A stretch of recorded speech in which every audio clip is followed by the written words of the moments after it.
So glad you could join us again. I am with Greg Engert, beer director for the Neighborhood Restaurant Group, a food and wine sommelier of the year. The group includes, well, we're at Owen's Ordinary in North Bethesda. It's 93 degrees outside.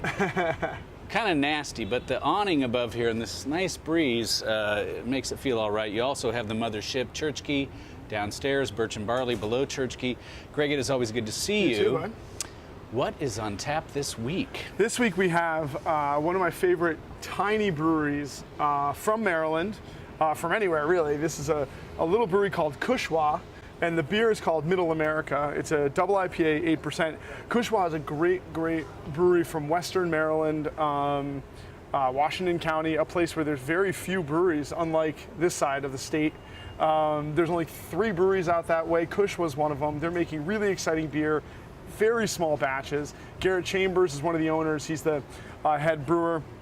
He's there with Scott Coleman, Mark Thomas. Those are the 3 owners. And then Brady Hefner is their assistant brewer. They're making wonderful stuff. And what I really wanted to showcase this because it's kind of East Coast meets West Coast for Middle America. It has elements of the old school West Coast IPA, but then also elements of the hazy IPA New England style. I never heard of them until I saw them on the menu inside here. That is very cool. Ooh, it smells delightful.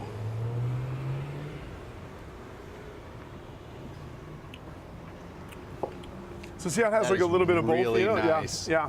It kind of reminds me of some of the early New England style IPAs, like from Alchemist and Hill Farmstead. They're not. This one's clear. It's not even hazy, but less hazy. Still has some bitterness. It's dry, but it's not bitter, and it's not really dank and piney.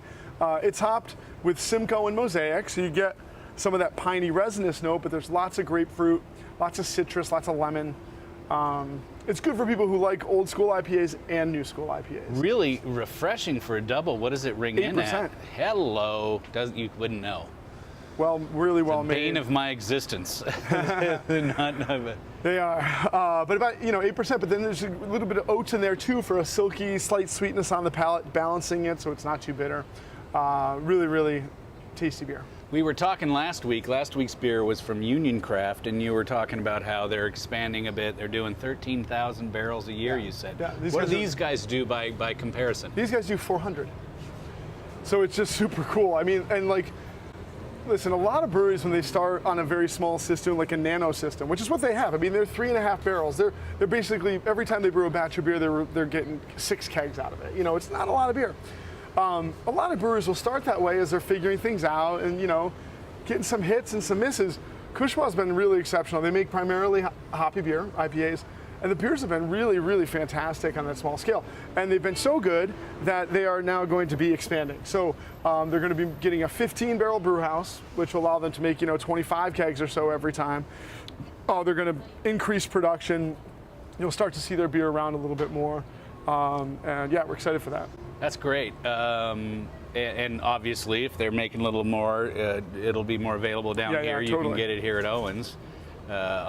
Consistently. Yeah. What would you pair this with? This is intriguing. It's really a unique taste, which I really like. Yeah, I think for this, on the one hand, the softness of it, the fact that it's 8% and not so bitter, not overwhelming, means that you can use it with certain kinds of seafood that I always have trouble with. With a really bitter IPA or West Coast style, we'll have to do something that's really oily, like mackerel or something, anchovies or salty, or something that's really, or something that you like more, like something like meaty. Can we put goat cheese on that mackerel? Something like tuna steak or salmon or swordfish, but for this, because it's a little bit softer, I think we can do it with like firmer textured fish that's a little bit lighter. Things like rockfish, halibut, hake, snapper. I think this would really work well. The body seems to make sense for that a lot more. And then also just anything that has pork on it is going to be great with this beer. So think like just greasy pepperoni pizza, BLTs, bacon and eggs would work really well too. That's fabulous. All right. Well, keep going, guys. Nice work. Greg, thank you as always. Thank you. Everyone, please always do drink responsibly and be sure to bring your thirst next time for another Beer of the Week.